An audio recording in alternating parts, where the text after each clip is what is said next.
Hi, welcome to Scottish Healthy Home Mama. This channel is going to be showing recipes that are healthy snacks for toddlers. If you're looking to avoid some store-bought stuff, these are really good. And I also plan on sharing some of my homemade cleaning products. If you're looking to avoid chemicals in your house, they're really good go-tos for cleaning. So today I'm going to start off with making oat bars. These are one of the really simplest ones to make, so I decided to start off with them. To begin with, you're going to have one ripe banana and just break that up into pieces, and then take a fork and mash it down with the fork.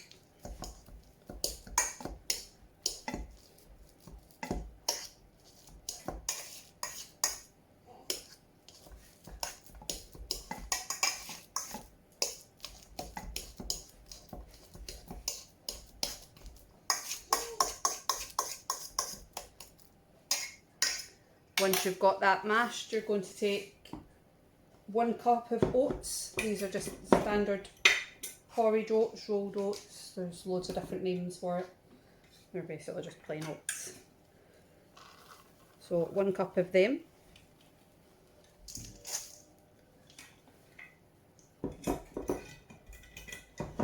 One cup of ground almonds. If you don't have ground almonds, almond flour's the same thing. I've made these with both ground almonds and almond flour. There's a slightly different texture if you use almond flour. I found they're a little softer than with ground almonds, but other than that, there's not much difference. 1/4 cup of peanut butter, and just check that your kid's got no allergies. Peanut butter can be substituted for any nut butter. I've made it with almond butter. It's really nice with almond butter as well.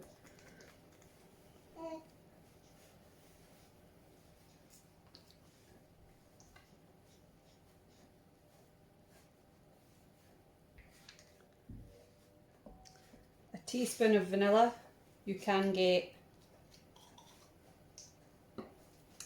vanilla that's not got any alcohol in it. The one I'm using today is just a standard store-bought one. The alcohol-free ones I find are harder to find.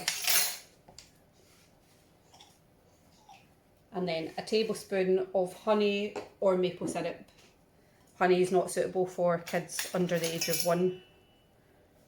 So if you're making these for a baby under 1, just don't use any honey. And we're going to mix all that together.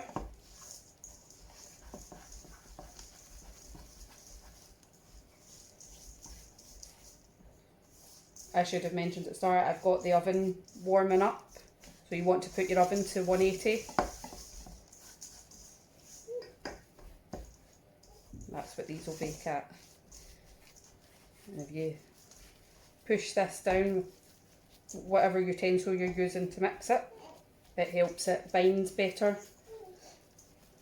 And when you bake it, it doesn't break up as easy. Sorry, my baby's being fussy in the background. Okay, darling, it's okay. So I do have a 2-year-old and a 10-week-old. It is possible to make homemade treats with them. It's just, it can be challenging when they're being fussy. I just bring her in here with me.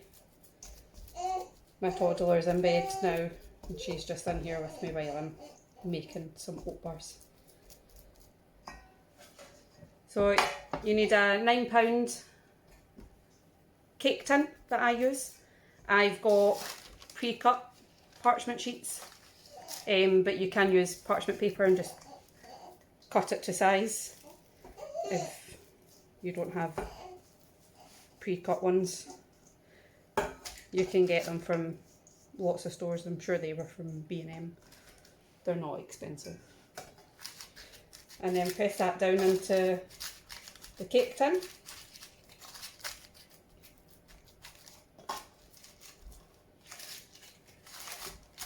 I sometimes add in frozen fruit or chocolate chips. I don't give my toddler store-bought chocolate. I try and avoid any additives and preservatives in his diet. So I make his chocolate, and then I know exactly what is in the food that he's eating. So I will do that recipe another day to show you how to make the homemade chocolate. It's a lot simpler than you'd think. It obviously doesn't taste like store-bought chocolate, but I think it's very nice, and I've never had complaints from my toddler when he's eating it. So now that that's pressed down into the cake tin, you're going to bake it for 20 to 25 minutes at 180. So I'm going to pop that in the oven now, and we'll be back in 20 minutes. So it's been 20 minutes since I put this in the oven. I'm just taking it out.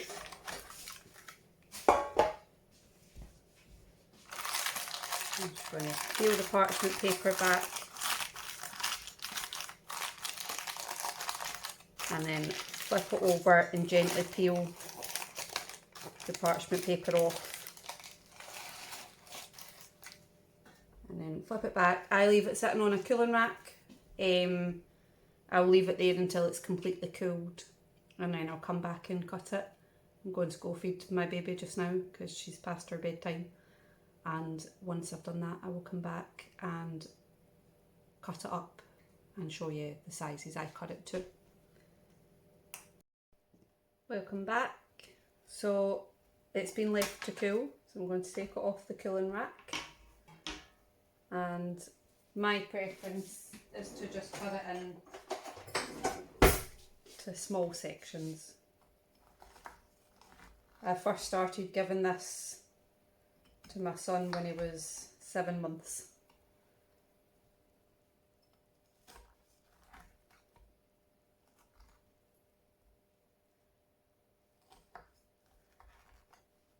Full disclosure, these can be frozen, but they never last long enough in our house to be frozen, because although we make them for the toddler, me and my partner like to eat them too.